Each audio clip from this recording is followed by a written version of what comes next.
Hey everyone, it's Armory Gaming. Welcome back to the channel and welcome to Monster Legends. Take a look at this. SP has officially released the skill sheets for two of the new monsters from the Galactic era. We have Admiral Copperbeard and we have Dabunka. I love the name of the monster, love the design. Alright, I don't want to read any of the lore, I don't want to spoil anything, so we're specifically just going to look at the skills. We're going to see how these monsters compare to the current Blossom monsters, because we have stats and everything. Alright, so look at these two monsters. Admiral Copperbeard, I think he's the Golden Pass monster, and then this is actually going to be the Maze monster, and SP is actually going to start off with the mazes instead of the race. So we do not have to race, we are going to do a maze first. Alright, so let us go down, and actually I already added the stats into my to my Excel sheet, so let me start off by showcasing that. Okay, so I added the two monsters. Let's go ahead and sort by the largest life stat. So as you can see, here's Admiral Copperbeard and here's Dabunka. So they're from the new era. Look at the life stat on Admiral Copperbeard, 141k, 752. So he is in third place overall. Hornroot and the King currently have the highest life stats. And then Dabunka's down here at 138, 133. We don't know what kind of monsters they are yet. Take a look at this Admiral Copperbeard. That is a high life stat. You can tell by the green, or power stats. Look at that. Slightly below Duke Shrimpwaiter, tied with that of Enhancer, the previous exclusive monster, and Serpentex as well from the Bounty Hunt. Look, the Bounty Hunt monsters have been the strongest traditionally. Look at that power stat. Okay, as for Dabunka over here, we're looking at 10,582. Alright, so nothing too crazy. So it looks like there's not getting a huge stat increase, which is always good.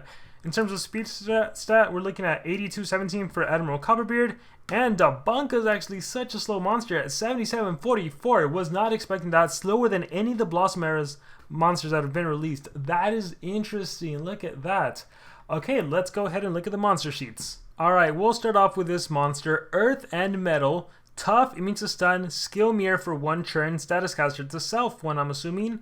That's always fun because if you use turn transfer monsters like Shadow, like Ammonia, you could basically give him a turn. Even though he's super slow, you could run him 3 team speed, turn transfer into him, have him do something, turn transfer back. Alright, Shield and Sword, interesting. Shield and Sword, is he an attacker? I mean, he didn't have a crazy high power stat like Admiral Copper. Deals moderate earth damage to when enemy applies Quicksand, spammable Quicksand.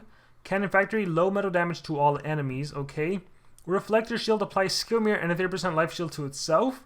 Treasure Keeper deals moderate metal damage to all enemies, blocks 50% of incoming damage for itself, okay. That increases his sustainability. Sink Me deals heavy metal damage to one enemy, applies 50% life shield. I mean, I'm personally a fan of monsters that damage and apply shield, especially in this world of tortures and dots and all these crazy stuff that just take away a percentage of your HP. It's nice to have a shield. Obviously, though, if you have like a nanovirus, you can't apply that shield. Where was I? So Sink Me, 50%. Newly Forged, heavy fire damage, applies burn to an enemy. Counterattack Cannon applies skill mirror and torture meaning to itself. That's gonna be a must. Block 50% of incoming damage, okay. And then Desert Bomb, moderate earth damage, quicksand. Okay, as far as skills go, not that crazy of a monster.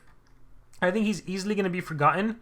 Yeah, there's really nothing too impactful about this monster.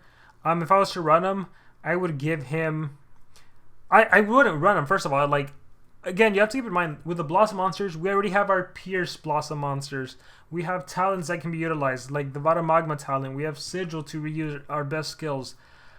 This monster, at the end of the day, he's the kind of monster that you actually don't want to... You wish he had, like, Taunt Trait or Megataunt, because he could abuse the skill mirror. If you have a Megaton monster on your team, like let's say you're using the King Autumn, you can't benefit much from the skill mirror other than turn transferring.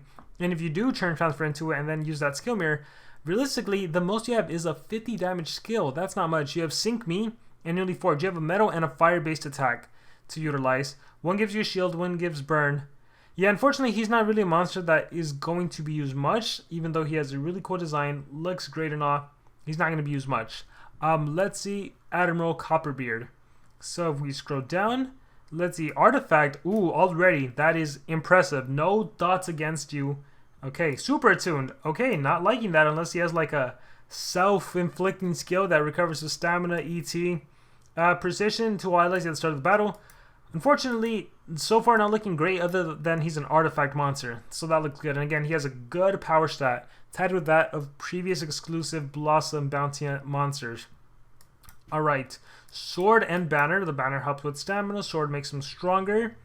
Alright, Andromeda's Cutlass deals moderate metal damage, applies bleed. Okay. Astromum Lick removes all tortures from one ally. 0 stamina, 0 cooldown. Honestly, useful in this kind of era we're in, but if he's an attacker, you really don't want to waste one turn for him just to remove dots. Okay. Buccaneer Blade deals moderate metal damage to all enemies, applies bleed, a 1-turn cooldown AoE bleed skill. Privateer Perks applies electrify to all enemies, restores cooldowns on all allies. What? So he's not an attacker. Yeah, like Dabunka had stronger skills. So he's looking like supportive to me now.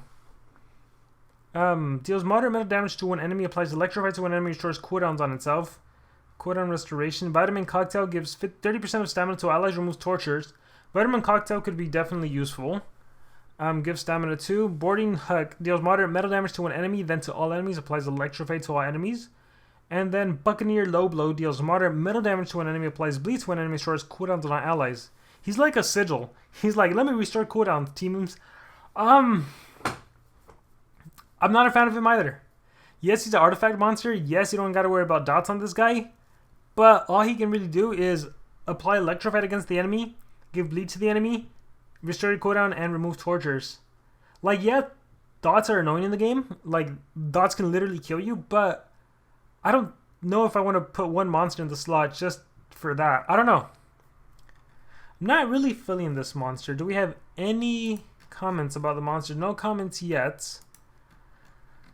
Alright, let's look him over real quick. So, artifact super tuned.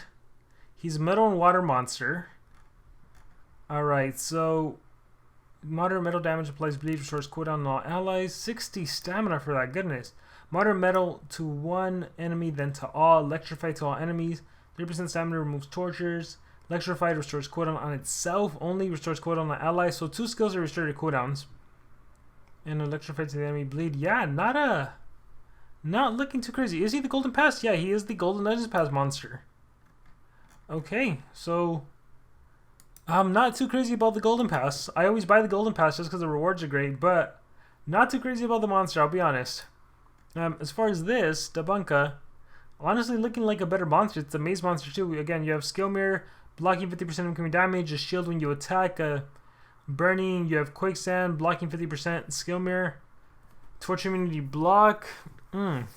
Unbreakable Wall applies a Skill Mirror and 100% life shield to all allies, blocks 50% incoming damage to allies. This is awesome. If you have a monster that had 100 HP, or let's use 1,000 HP, thanks to blocking 50% of incoming damage, the enemy would have to deal 2,000 damage, but you also have 100% life shield, so you're basically like 3x in your life. Now obviously the life shield can be removed and the blocking 50% can be removed, but that's pretty cool. Let's see your ultimate. Moderate metal damage, Mega Stun, activates cooldowns, and shock to all enemies. Yeah, so unfortunately I gotta say, for the start of the new era, these two monsters do not look that promising, but I want to hear from you guys. What do you guys think about the monsters? Overall, I'm excited for the era. I love space. I love aliens. I think it's going to be really cool. I'm excited for the era, but these two new monsters, so far we haven't seen anything too crazy. Let me know what you guys think in the comments below. Thank you very much, and remember to subscribe.